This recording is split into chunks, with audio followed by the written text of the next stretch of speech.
কি মেহরবানি বড় আসসালামু আলাইকুম লিপস্টিক দিয়ে দে আজি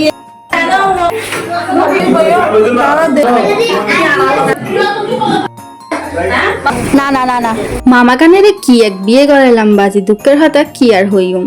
হ্যালো এভরিওয়ান, আসসালামু আলাইকুম। কি খবর সবাই, কেমন আছেন? আশা করছি আপনারা সবাই অনেক বেশি পরিমাণে ভালো আছেন। আজকে আবারও একটা সুন্দর নতুন ভিডিও নিয়ে চলে আসলাম আমি আপনাদের মাঝে। এই পৃথিবীতে পড়াশোনার পরে হচ্ছে দ্বিতীয় আলসামিতম কোনো কাজ যদি হয়ে থাকে সেটা হচ্ছে ভিডিও এডিট করার পরে ভয়েস ওভার করা। এটার মতো আলসাম্য মার্কা কাজ বোধহয় আর একটা পৃথিবীতে আছে বলে আমার মনে হয় না। আহারে, ভিডিও শুরুতে যে কি বলে ফেলেছি তা কি কেউ বুঝেছেন? চাট গায়ে হলে তো অবশ্যই বুঝে থাকবেন। তা আমার অনেক বাহিরের ডিস্ট্রিক্টের ফলোয়ার্স আছেন যারা হচ্ছে বুঝেন আমার ভাষা। তো যারা হচ্ছে বুঝেছেন তাদের কি পেট ব্যথা করছে না আমি এটা কি বলেছি? আজকে বোধহয় আমি এই ভিডিওতে বদনাম করব, তাই না? তা বদনাম করলে কেমন হয় বলেন তো? কি বলেন, বদনাম কি করব নাকি? এমনিতেও হচ্ছে বদনাম জিনিসটা অনেকেই হচ্ছে করতে এবং শুনতে ভীষণই পছন্দ করে। আচ্ছা যাই হোক, এত কথা না বলি, আসল কথায় তাহলে ফিরে আসি। ওই যে বললাম মামাকে কি এক ফ্যামিলি থেকে বিয়ে করালাম, বাপ রে বাপ। সেই যে সেপ্টেম্বর মাসের 15 তারিখ থেকে মামার বিয়ে খাওয়া শুরু করলাম, এরপর তো মামা শ্বশুর বাড়ির দাওয়াতই শেষ হচ্ছে না। দাওয়াত খেতে খেতে 2026 সালটা আমার শুরু হলো। কি আমার কথাটা শুনে কি হতাশ হয়ে গেলেন নাকি? আচ্ছা থাক, হতাশ হয়েন না।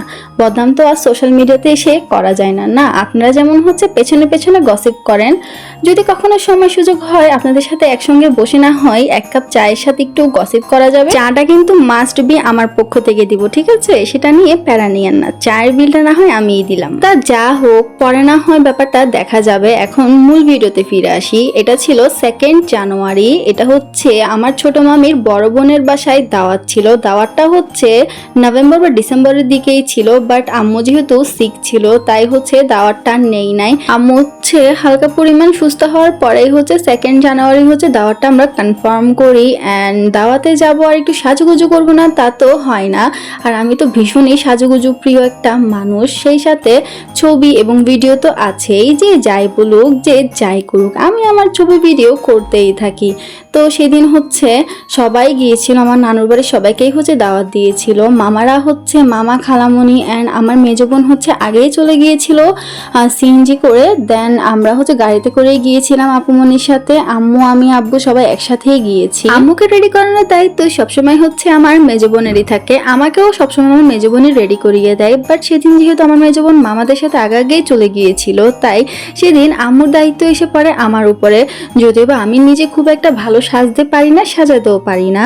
তো যতটুকু পেরেছি হচ্ছে আম্মুকে অ্যান্ড নিজেও রেডি হয়েছি। দেন আমার রেডি শেডি হয়ে হচ্ছে মামির বড় বোনের বাসায় পৌঁছে গিয়েছিলাম। আর মামির বড় বোনের বাসার সবার বিহেভিয়ারের কথা কি আর বলবো, এত মিষ্টি, এত ভালো অ্যান্ড এত পরিমাণে ম্যানার জানে। এই আঙ্কেলের কথা তো না বললেই নয়, মানে কি বলবো, খুবই আপ্যায়ন প্রিয় একজন মানুষ আঙ্কেল। সেখানে গিয়ে বসার পরে হচ্ছে আমার ছোট মামি ভিতর থেকে আসে আমাদের সাথে দেখা করতে। তো দেখা করতে এসে হচ্ছে আমাদেরকে একেবারে নাস্তা পানি দিয়ে দেয়। অনেক বেশি নাস্তার আয়োজন করেছিল। আমরা তো সন্ধ্যা থেকে গিয়েছিলাম, মানে কোনো আইটেমই আল্লাহর রহমতে বাদ দেয় নাই। বিশেষ করে সমোসাটা এত বেশি টেস্টি হয়েছিল, সেই সাথে হচ্ছে চটপটি। আমার ভাই তো 3 থেকে 4 প্লেট খেয়েছে। আর নাগেটস আর মিটবলের কথা তো না বললেই নয়, এত বেশি টেস্টি হয়েছে। এর আগের বারও হচ্ছে মামির জন্য আন্টি হচ্ছে আমার নানু বাসায় বানিয়ে পাঠিয়েছিল, তখন হচ্ছে মামির ওখানে টেস্ট করেছিলাম। এত বেশি টেস্টি আন্টির হাতের প্রত্যেকটা নাস্তা, তো অনেক বেশি মজা। তো আমরা খাওয়া দাওয়া করে অনেকক্ষণ রেস্ট করার পর আমার মামির বোনের শ্বশুরবাড়িটা যেহেতু অনেক বড়, তো উপরে নিচে হচ্ছে ওনার জালরা থাকে, ভাসুররা থাকে। তো সেখানে হচ্ছে আমাদেরকে ঘুরতে নিয়ে যাচ্ছে। ঠান্ডার কথা কি আর বলবো, 31 ডিসেম্বর থেকে এত বেশি পরিমাণে হাড় কাঁপানো শীত, হায় আল্লাহ। সেটা 2 জানুয়ারি তো আরো অনেক বেশি পরিমাণেই ছিল। আমি তো অনেকক্ষণ হচ্ছে গায়ে কোনো ধরনের সোয়েটার কিংবা শাল নেই নাই। লাস্টে দিয়ে খাওয়া দাওয়া করার পর যখন পারছিলাম না ঠান্ডায়, দেন হচ্ছে আম্মু অ্যান্ড আপু জোর করে আমাকে চাদরটা পরিয়ে দেয়। এরপর তো হচ্ছে চাদরটা খুব ভালোভাবে মুড়িয়ে হচ্ছে আন্টি চায়ের বাসায় গিয়েছিলাম উপরে। তারা হচ্ছে বাসায় ছিল না কেউ, জাস্ট আন্টি শাশুড়িই ছিল। যেহেতু তারা হজ করতে গিয়েছে তাই হচ্ছে তারা ছিল না। আর প্রত্যেকের বাসা যেহেতু টাইলস, তো মানে এত বেশি পরিমাণে পায়ে পায়ে ঠান্ডা লাগছিল। আমি তো বাসায় কখনোই, আমি গরমকালেও হচ্ছে অলওয়েজ জুতা পরেই হাঁটি বাসায়। বেড়াতে গিয়ে তো আর কারো বাসায় জুতা পরে হাঁটা পসিবল না, তো সেখানে হচ্ছে আর কারো বাসায় যাইনি। আমি সোজা হচ্ছে খালামণির বাসায় চলে এসেছিলাম আর কি, মানে মামির বোনের বাসায় চলে এসে আমি আমার ভাইয়ের সাথে এখানে লুডো খেলছিলাম। আমার আম্মুরা হচ্ছে পুরা আরো যারা যারা বাসা ছিল প্রত্যেকের বাসায় ঘুরেছে। দেন লুডো খেলতে খেলতে হচ্ছে এখানে খাবার, রাতের খাবারটা দিয়ে দেয়। তো অনেক তো নাস্তার প্রশংসা করেছি, এখন না হয় একটু ভাতের আইটেমের প্রশংসা করি। অনেকগুলো আইটেমই হচ্ছে করেছিল আন্টি, একা হাতে প্রত্যেকটা আইটেম করেছে। তবে আমার কাছে সব থেকে বেস্ট লেগেছে শিমের বিচি দিয়ে শুটকি রান্না করেছিল, সেটা মানে অনেক বেশি পরিমাণে মজা লেগেছে।